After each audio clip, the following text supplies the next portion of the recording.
Well, oftentimes business education today, and I see it all the time, kids come out of college, the best colleges, Wharton and Harvard and Stanford and some of the great business schools, and they'll come out and they won't have practical experience. There's too many case studies that aren't practical. You know, we ask kids that are 16 to 18 years old to make $100,000 debt decisions when they go off to university. And they're not prepared for that. They don't know what they're getting themselves into. They just assume, okay, I'm going to pay 4 years of education at $25,000 a pop, and when I come out the other side, somehow I'll be able to pay it back. Right. That's not how life works anymore. There's no need even to have a college degree at all, or even high school. I mean, if somebody graduated from a great university, that may be an indication that they will be capable of great things, but it's not necessarily the case. You know, if you look at, say, people like Bill Gates or Larry Ellison, Steve Jobs, these guys didn't graduate from college. But if you had a chance to hire them, of course, that would be a good idea. Yeah. I think having the flexibility to explore a lot of different things, which you can do when you're in college, which is one of the amazing things about being in college, is you can work on all these hobbies and code a lot of stuff and try a lot of different things. It's this amazing flexibility that I think most people take for granted. And once you decide, okay, I'm going to start a company and I'm going to do it with someone else, you immediately now need to convince someone else if you want to change your mind on something. And I think people really undervalue the option value and flexibility. I think explore what you want to do before committing is really like the key thing. And keep yourself flexible. And no, I think that's. I agree. Yeah.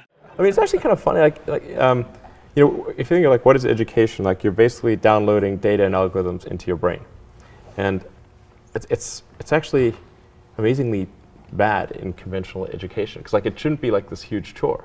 You know, someone's standing up there kind of lecturing at people, and they've done the same lecture 20 years in a row, and they're not very excited about it. And in fact, I think a lot of things people learn are probably there's no point in learning them because they never use them in the future. Because a lot of kids are just in school kind of puzzled as to why they're there. The people who are doing the work that we care about are figuring out what to do next, not following the person who told them what to do next. And the problem with most colleges is they are high school but with more binge drinking. The entire purpose of a good university is to give you a foundation to fail, not a foundation to get an A. And if you graduate from college with straight A's, you have to do some serious soul searching as to why you chose to spend your time doing that. The A students work for the B students, the C students run the businesses, and the D students dedicate the buildings. It's like the newspaper industry, right? More printing presses, more big buildings, right? Makes us look grander. We have brains that we're putting them out there. There's a point of diminishing returns in terms of what it's worth for a college education and how much debt you're willing to saddle yourself with. A lot of people follow. A lot of people are followers. Generally, if not, we'd have problems. We have too many entrepreneurs. We have too many successful people. Like, look how many people go through business classes. If everything you needed was in that actual business class, in that book, it'd be too many successful business people. Right. How many people graduate? Matter of fact, the professor wouldn't have the time to sit there and teach you. That knows this book damn near verbatim, page by page. He knows it, right? Because he'd be an entrepreneur. Yeah, he's too busy. I'm doing way too much right now because I got the palm trees and we selling so much stuff that I'm doing that I ain't quite got time to teach no mother class right now because I'm winning. And so when you walk into a boardroom with a bunch of guys in suits who all went to college, you're fine. Yeah, I mean, because they read a bunch of words. I've lived a bunch of life. Well, that's true. Their law degree doesn't intimidate you, in other words. It kind of evens us out, whether they know it or not. Where do you think you get that self-esteem from? Seriously. I mean, most guys... My mom, first and foremost, but then just living life. Like, you know, being in real situations and happen to be a person of high integrity and honesty and, you know... You never embarrassed yourself? No, of course not. You never walked in and said, "Oh, everybody thinks I'm ignorant here. I'm stupid." I don't feel ignorant. Right. You know, I don't. Right. I felt like I came up in a situation, or a time, you know, where I wasn't afforded certain opportunities, and if afforded opportunities, I could be Oprah. I could be Bill Gates. I could be Warren Buffett. In my experience in business, there is very little difference, if any, between a very high-priced business education and what's available for a lot less money. I went to the University of Nebraska at Lincoln my last year in college. I went to Wharton for a couple of years before that. I learned just as much at the University of Nebraska as I did at Wharton. You need to be prodded in the right direction, but an awful lot of it is self-taught. It isn't necessary to pay $30,000 or $35,000 a year to go to some big-name school to get the education at all. I mean, if you're going to learn accounting, which is probably the most important course you'd take in business, if you're going to learn accounting, you can learn accounting absolutely as well, in my view, going to UNO as going to Harvard. I mean, I see. I'd bet on that, and so I wouldn't run up huge bills. And education is very good at training people to do the same things that we've done over and over again. And I think there's always a question what the nature of the educational good is. You can say it's an investment good, where you're investing in the future. You can say it's a consumption good, like college is a 4-year party. I think most of the parents and students think of it actually as an insurance policy, where you're buying this really ever more expensive insurance so that the students don't fall through the really big cracks in our society, and we should be asking some big questions why the insurance costs are going up and up like that. And if you were the president of Harvard or Stanford, if you wanted to get a lynch mob of students, alumni, faculty to come after you and try to lynch you, what you should say is something like this. We live in this much larger, more global world. We offer a great education to everybody, and so we're going to double or triple our enrollment over the next 15 to 20 years.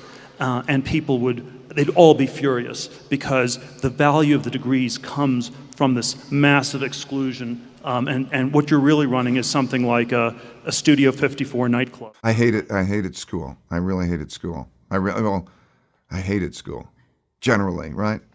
Because it was this instruction following thing. Now, I bet you it's probably also because I wasn't good at it.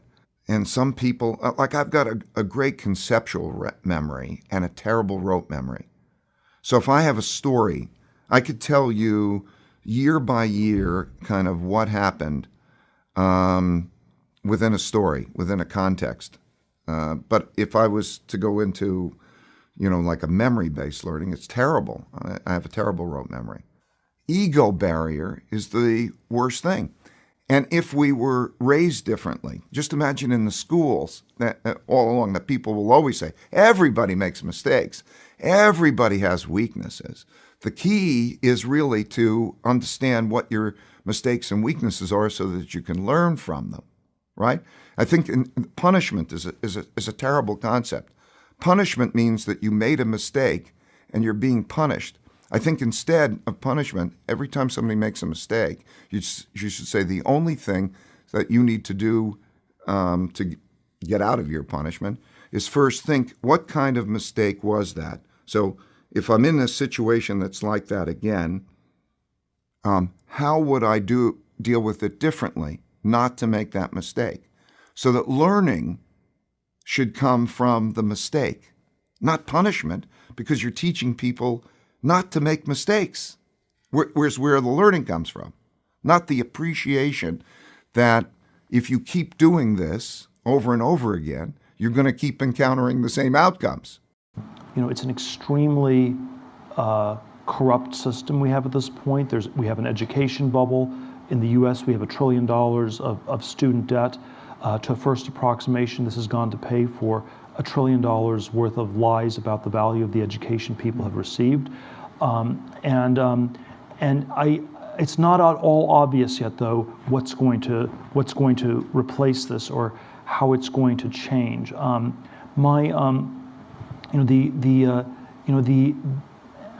somewhat skeptical that it will be replaced by any sort of single unitary system. I have this fellowship for young people to start companies. It's not, my claim is not that everybody should do this. I don't think everyone should become an entrepreneur. And I think there is no one size fits all. I think the future will be much more heterogeneous, much more diverse in terms of what people do. What's really anomalous is the sort of unitary tracking, where you have to go to an elite college, you go to Yale or you go to jail. There's nothing else you can do, And so I think the universities are perhaps in perhaps in the same place as the Catholic Church was in 1514, if we go back 500 years, where you had sort of this monolithic way, this universal way of body of knowledge of teaching things. The difference between the Yale and the Harvard political science faculties are probably no greater than the differences between the Dominicans and the Franciscans. So we have all kinds of small debates within this context. We have a system of indulgences that's costing more and more to support this priestly or professorial class of people. We are told that it's the only way to salvation. You must get a diploma to be saved. If you do not get a diploma, then you will go to hell. And I think the message that I have that's like the 16th century reformers, that's a somewhat troubling message, is that you have to work out your salvation on your own. You have to save yourself, and that's I believe that is the truth, but it's a somewhat uncomfortable one.